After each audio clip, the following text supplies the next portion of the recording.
Crisol Theater of Idols is a new, semi-survival horror game similar to Resident Evil 8 Village, and it is an incredible value. It seems almost unreal that this game released for under $20, but this shows you that in this era of gaming, good games don't come at a $70 price tag, or a AAA budget.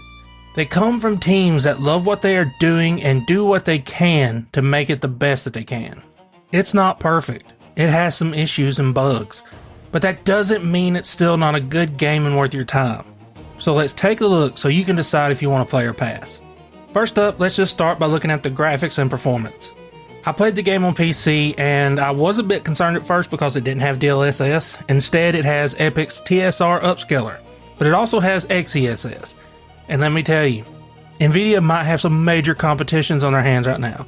XeSS looks incredible on this game, and the GPU efficiency is huge when set at balance mode. It took my GPU from 80 to 90% down to 55 to 65%.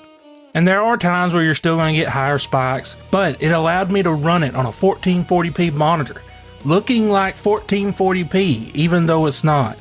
And also run it at 60 frames a second or up to 120 if I wanted to. The only reason I can't get much higher than that is Unreal Engine 5 still has a massive CPU bottleneck.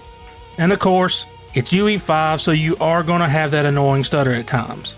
Now, the only real bug I have encountered is a very odd one, and it's one of the strangest ones I've ever seen.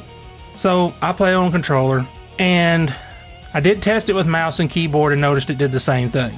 If you turn the camera pretty slow in a certain direction, without fail, it will stop. It's like it gets stuck on something. It is some type of coordinate bug.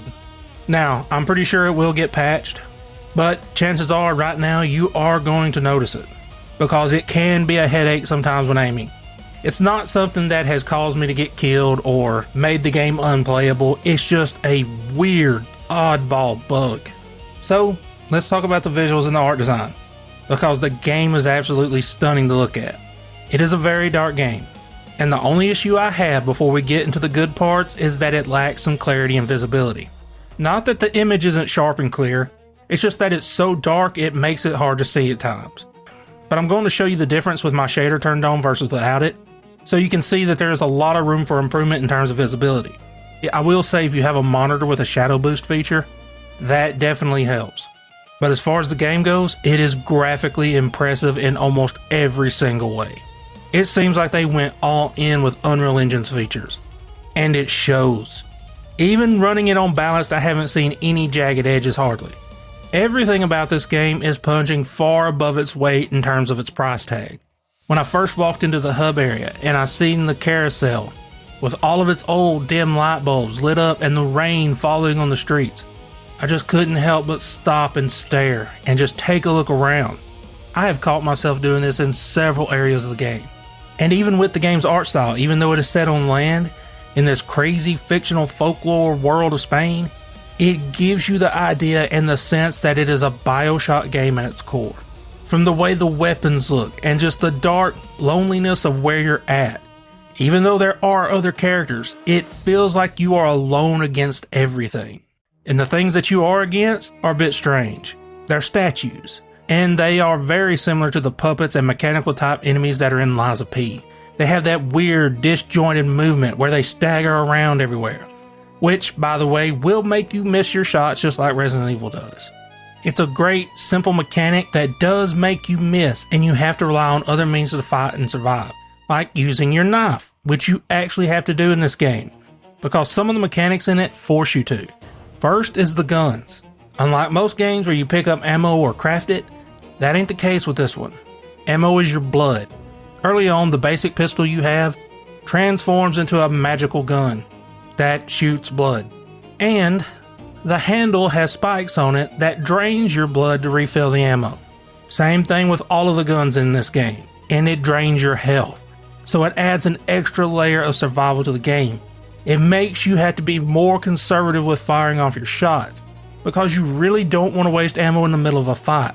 Because if you have to drain your health to refill it, that could lead you to dying pretty quickly.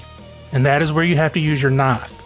Now, the aiming itself could be a bit better on controller. It feels a bit floaty.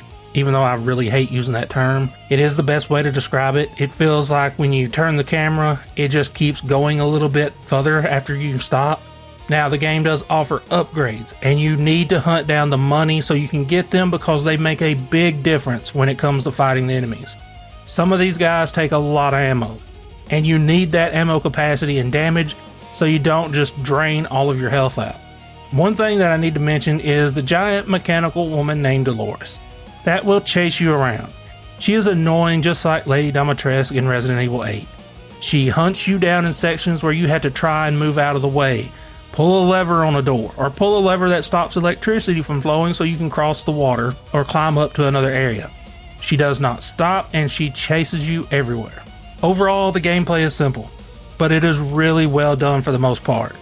Now for the audio in the game is really good, especially the rain effect. It sounds great. The guns sound nice, but the voice acting to me is a bit off. And I think a lot of it comes to the fact that I expected Spanish accents for the most part, but it's all just regular English.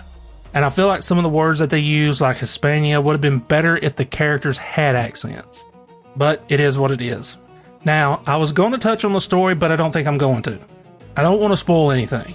Let's just say it's very, very strange. Not knowing much about Spanish folklore, it kind of makes me want to take a look into it more and see some of the actual stories behind it. So for me, Theater of Idols is a play. I cannot believe that this game was released for $18. This is exactly what Unreal Engine 5 is truly good for. It's not necessarily great for big budget AAA titles, but for smaller teams on a smaller budget, to be able to make a game that holds up visually to something like Resident Evil 8 is an incredible achievement. Then, to be able to do great gameplay on top of that, even though, like I said, it does have some bugs, is where Unreal Engine 5 will shine. But of course, the choice is always up to you. Will you play or pass on Crisol Theater of Idols? Thanks for watching. Would you kindly leave a like and subscribe, and I will talk to y'all later.